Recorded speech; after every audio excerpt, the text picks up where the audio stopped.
na phadot cha na khokhan la lai rahi atha khau tu ke o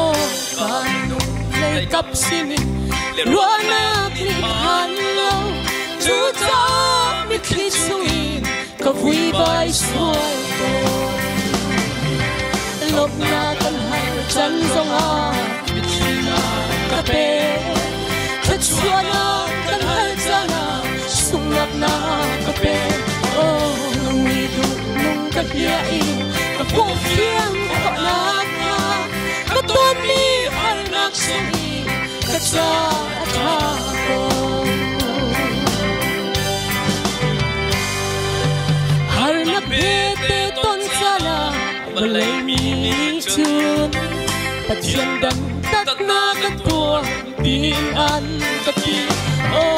a phadot ha dan tak sa lau tu kan pa na si dot na kruwa la chim chin ka si ka pe cha lom na kan har chan zong a mi china ka pe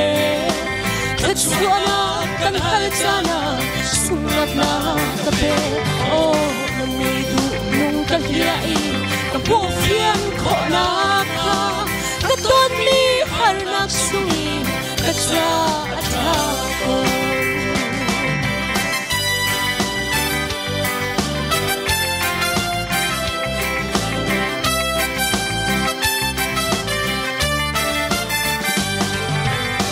cop lung than kim chunga no na thai te van ka non piaki nam hai na te o har na pe tua le na chan king kan ti kan cha na mui du nung bu na an chang to lom na kan hai chan zonga china ka pe thật xuana kan hai chana sung lap na ka pe o na mi du nung ka hia i ka pu phian kho na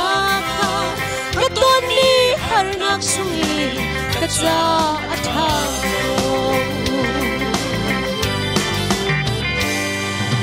min nung le in du tin na tang ka kai chana por hodin ko ding kha na ka siang lau cha o a chana rol tang ti hai thor thup na ka pha der nang ma he chun zai zong hi amen ka pe ko lom na kan hai chan zong a chila ka pe thật xuana kan hai chana sung lap na ka pe o nam mi du nung ka hia i ka pu phian kho na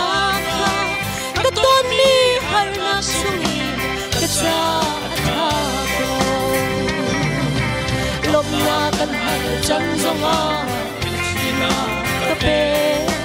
thật xuana kan hai chana sung lap na ka pe o na mui du nung ka hia i ka pu phian kho na ka ton mi har na sui ka cha